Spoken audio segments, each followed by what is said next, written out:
Hello everyone, welcome back to my YouTube channel The Legal Life. This is Priti Rajma in front of you.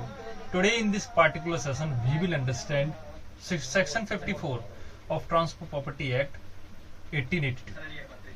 तो section 52 कहता है cell के बारे में, cell की definition के बारे में बताता है और सेल कैसे किया जाएगा। अगर 100 रुपए से अधिक की मूल्य की कोई संपत्ति है तो उसका सेल कैसे होगा, 100 रुपए से कम की कोई संपत्ति तो उसका सेल कैसे होगा।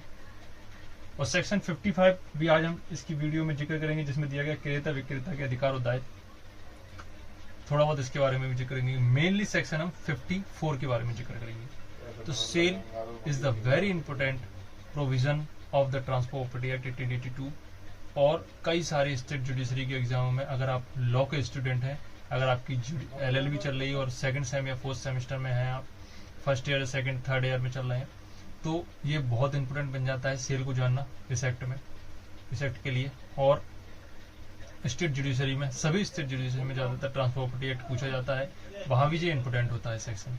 तो आइए स्टार्ट करते हैं आज की वीडियो। इसमें लिखा है सेल की डेफिनेशन। क्या कहती है सेल? सेल कहता है, सेल में एक तरीके का क्या होता है, मालिकाना हक ट्रांसफर होता है, ओनरशिप ट्रांसफर होती है। जैसे आप मॉर्गेज करें तो मॉर्गेज में ओनरशिप ट्रांसफर नहीं होती, ट्रांसफर ओनली इंटरेस्ट। उसमें मॉर्गेज में केवल इंटरेस्ट ट्रांसफर होता है। किसी को आपने कोई पैसा दे दिया, किसी से आपने पैसा ले लिया और भूमि को उसको दे दिया मॉर्गेज के तौर पर, या आप लीज देखें तो लीज में भी राइट ट्रांसफर होता है, ओनरशिप ट्रांसफर नहीं होती। लेकिन एक्सचेंज में जब आप देखेंगे तो एक्सचेंज इसकी जैसे ही होता है। एक्सचेंज में जैसे मैं आपने आपको ओनरशिप दे दी या कोई चीज दे दी, उसके बदले में कोई चीज ले ली, तो एक्सचेंज से थोड़ा बहुत ये संबंधित है।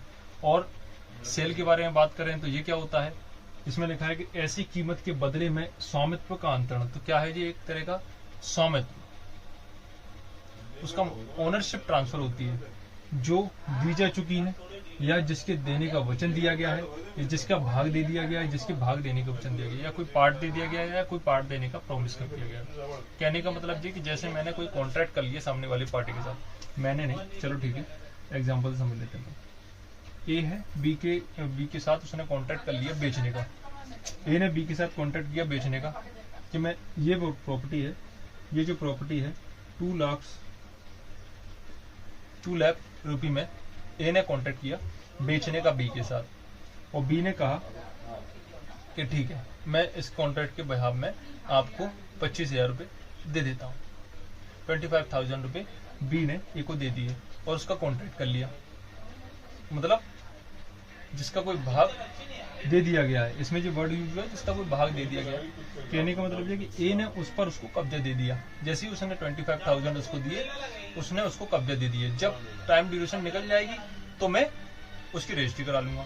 अब जो बी है टाइम होने के बाद उसकी रजिस्ट्री करा लेगा, ए उसको रजिस्ट्री कर देगा तो उसकी ओनरशिप उस पर ट्रांसफर हो जाएगी। ये कहता है ट्रांसफर प्रॉपर्टी एक्ट धारा 54। अब इसमें एक चीज ये भी निकल के आती है कि इसमें इंटेंजिबल प्रॉपर्टी या फिर कहें मूर्त स्थावर संपत्ति, अमूर्त स्थावर संपत्ति क्या होती है। तो मूर्त स्थावर संपत्ति का ट्रांसफर होता है इसमें, मतलब इंटेंजिबल भूमि का ट्रांसफर होता है जिसको आप छू सकते हैं, जैसे विंडो है, वॉल है, भूमि है जिसको आप टच कर सकते हैं। इंटेंजिबल का मतलब है जिसको आप टच नहीं कर सकते, जैसे राइट है, फिशरी का राइट है, ईजमेंट राइट है, तो कई सारे राइट हो जाते हैं ऐसे। तो ये जो चीज होती है ये केवल मूर्त स्थावर संपत्ति पर लागू होता है और इमूवेबल प्रॉपर्टी पर लागू होता है। इसका अपवाद देखने को मिलेगा आपको गिफ्ट में क्या होता है, कंसिडरेशन नहीं होता उसमें। क्या नहीं होता? कंसिडरेशन। इसको आप कंसिडरेशन के साथ देखें, गिफ्ट में कंसिडरेशन नहीं होता, इसलिए इसका अपवाद गिफ्ट देखने को मिलता है। बाकी इसमें और एक चीज देखने को मिलेगी, सेल हाउ मेड, मतलब सेल कैसे कंप्लीट होती है। अगर 100 रुपए से अधिक की कोई संपत्ति, मूल्य की कोई संपत्ति, मूर्त स्थावर संपत्ति है, इंटेंजिबल भूमि या इंटेंजिबल प्रॉपर्टी है, तो उस कंडीशन में made only registered instrument, because अगर रजिस्टर्ड इंस्ट्रूमेंट किया गया है 100 रुपए से अधिक मूल्य की मूर्त स्थावर संपत्ति का अगर कोई विक्रय किया जा रहा है तो उसके संबंध में रजिस्टर्ड इंस्ट्रूमेंट के द्वारा ही किया जाएगा, क्योंकि एक लिखा 100 बिका, ये बात न्यायालय में भी चलती है और काम में भी आती है। उसके बाद दूसरी आती है 100 रुपए से कम की है, तो 100 रुपए से कम के कंडीशन में आपको रजिस्टर्ड इंस्ट्रूमेंट तो कराना ही पड़ेगा, लेकिन उसके साथ साथ उसको डिलीवर और पोजीशन भी डिलीवर करना पड़ेगा। तो इसके नेक्स्ट पैरा में जब आप इसके नीचे देखेंगे मेरिट में, तो जो कब्जा है वो कब माना जाता है, कब संपूर्ण माना जाता है? वो संपूर्ण तब माना जाता है जब मूर्त स्थावर संपत्ति का परिधान तब माना जाता है जब विक्रेता या क्रेता निर्दिष्ट व्यक्ति का संपत्ति का कब्जा करा देता है। तो जब उसको उस प्रॉपर्टी पर उसको कब्जा करा दिया तब माना जाता है कि उसने उसका संपत्ति पर कब्जे का परिधान कर दिया है। तो ये थी सेल। अब इसमें सेल में क्रेता और विक्रेता के अधिकारों को हम डायरेक्ट लैंग्वेज में देख लेते हैं। इसमें लिखा है कि पहला पॉइंट, इसमें 2 पॉइंट निकल के आते हैं क्रेता विक्रेता के अधिकार और दायित्व में। पहला पॉइंट है विक्रेता आबद्ध है वह।